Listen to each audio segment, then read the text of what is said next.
प्रिय छात्र छात्राओं एवं आदरणीय साथियों, आरडी हिंदी लेक्चर में आप लोगों का हार्दिक स्वागत है।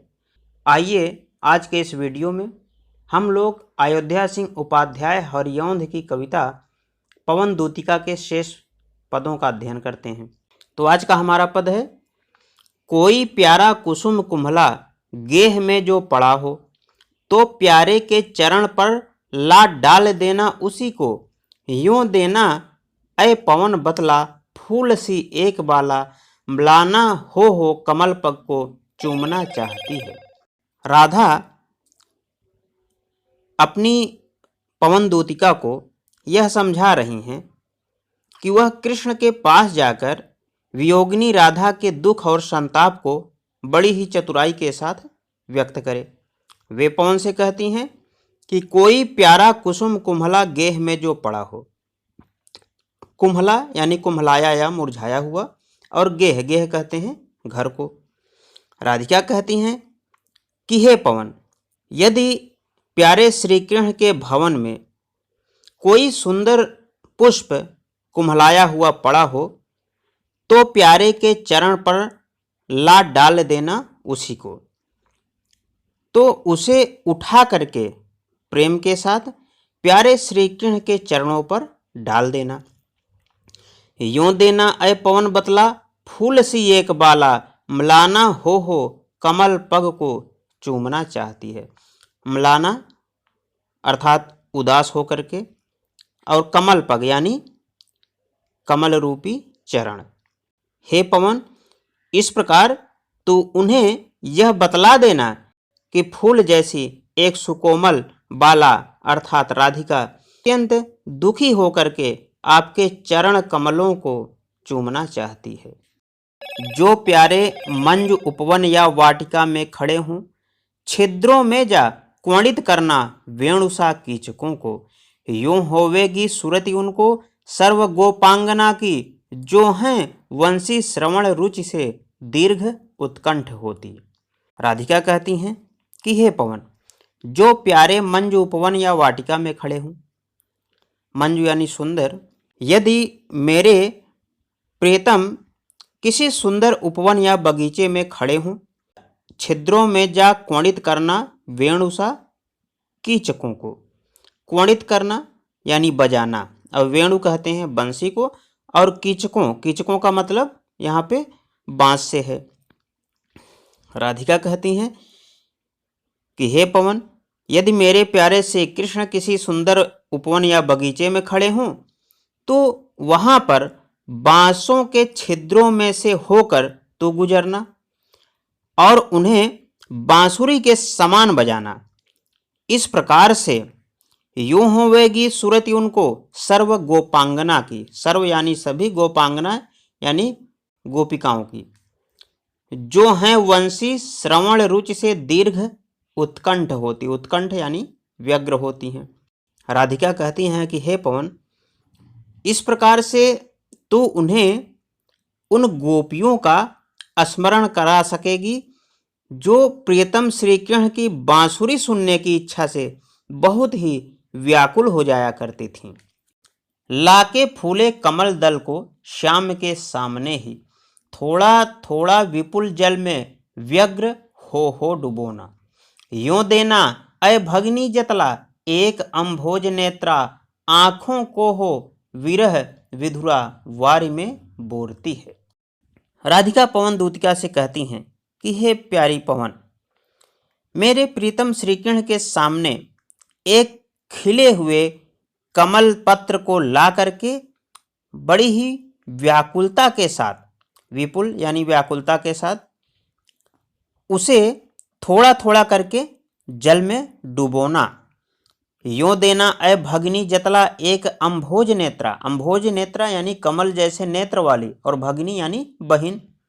इस प्रकार से तू उन्हें यह बतला देना कि इसी कमल जैसे नेत्र वाली राधा आपके वियोग में दुखी होकर के अपनी आँखों को ऐसे ही अश्रु से सदा भिगोए रखती है या अश्रु पूरित रखती है। आइए इसका हम काव्य सौंदर्य देख लेते हैं।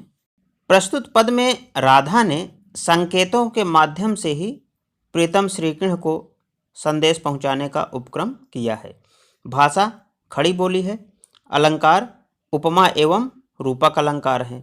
जैसे कमल पग में रूपक अलंकार है और वेणुसा कीचकों को यहाँ पर उपमा अलंकार है। भाषा खड़ी बोली, रस है वियोग श्रृंगार रस है और छंद मंदाक्रांता छंद है।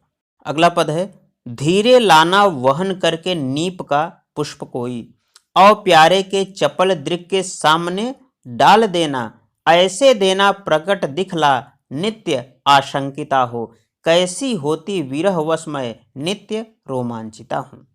प्रस्तुत काव्य पंक्तियों में राधिका पवन को बताती हैं कि उसे किस प्रकार से राधिका और गोपिकाओं की याद दिलानी है।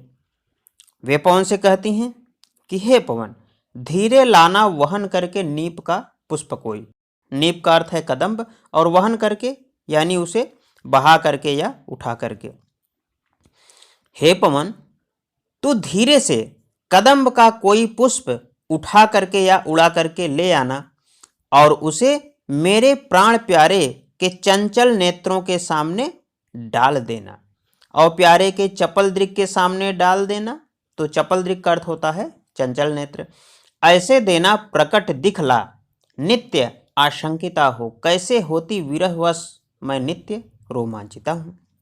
हे पवन, इस प्रकार से तू उन्हें यह बात भली भांति समझा सकेगी कि मैं किस प्रकार से अपने प्रीतम श्री कृष्ण के विरह में वशीभूत हो करके हर समय डरी हुई सी कांपती रहती हूँ और नित्य प्रति पुनर्मिलन की कल्पना से पुनः पुनः कदम्ब के पुष्प के जैसे रोमांचित होती रहती हूँ। बैठे नीचे जिस विटप के श्याम होवे उसी का, कोई पत्ता निकट उनके नेत्र के ले हिलाना, यों प्यारे को विदित करना चातुरी से दिखाना, मेरे चिंता विजित चित्त का क्लांत हो कांप जाना। राधिका कहती हैं कि हे प्यारी पवन, मेरे प्यारे प्रीतम श्री कृष्ण जिस वृक्ष के नीचे बैठे हों, कोई पत्ता निकट उनके नेत्र के ला हिलाना, तो उसी वृक्ष का कोई पत्ता उनके नेत्रों के पास ला करके तू हिलाना। यों प्यारे को विदित करना यानी ज्ञात कराना, चातुरी से दिखाना। इस प्रकार से तू अपनी क्रिया चातुरी से मेरे प्रीतम को यह ज्ञात करा सकती है कि किस प्रकार से चिंता ने मेरे हृदय को जीतकर उसे थका दिया है। अर्थात चिंता ने मेरे हृदय का संबल मुझसे छीन लिया है, जिसके अभाव में मेरा हृदय इसी पत्ते की तरह कांपता रहता है। काव्य सौंदर्य।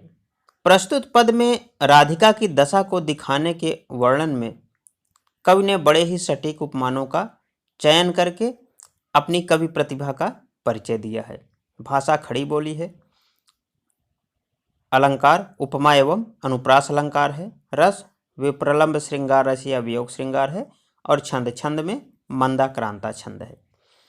तो आइए इसी के साथ हम एक पद्यांश पर आधारित प्रश्नों को भी देख लेते हैं। हमारा पद्यांश है, कोई प्यारा कुसुम कुम्हला गेह में जो पड़ा हो, तो प्यारे के चरण पर ला डाल देना उसी को, यों देना ऐ पवन बतला फूल सी एक बाला, मलाना हो कमल पक को चूमना चाहती है। तो इस पद्यांश पर आधारित पहला प्रश्न है, उपर्युक्त पद्यांश का संदर्भ लिखिए। तो संदर्भ इसका इस तरह लिखा जाएगा, प्रस्तुत पद्यांश हमारी पाठ्यपुस्तक हिंदी के काव्यखंड में पवन दूतिका शीर्षक से संकलित है। इसके रचयिता अयोध्या सिंह उपाध्याय हरिऔंध जी हैं। दूसरा प्रश्न है, रेखांकित अंश की व्याख्या कीजिए।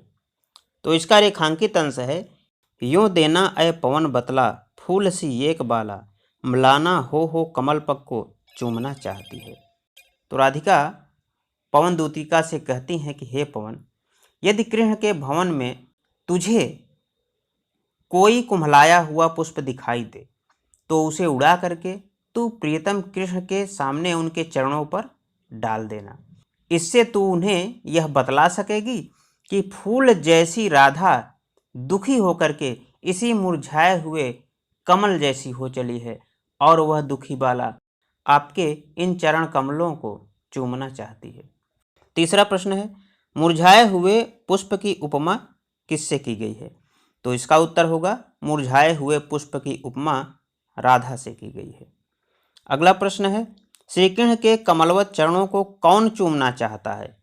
तो इसका उत्तर होगा श्री कृष्ण के कमलवत चरणों को राधिका चूमना चाहती है। अगला प्रश्न, राधा पवन दूतिका से मुरझाए हुए पुष्प को कहाँ डाल देने के लिए कह रही हैं? तो इसका उत्तर होगा राधा पवन दूतिका से मुरझाए हुए पुष्प को कृष्ण के चरणों में डाल देने के लिए कह रही हैं। तो इसी के साथ हमारा यह पद्यांश पूरा होता है। आशा है आपको यह वीडियो अच्छा लगा होगा। नमस्कार।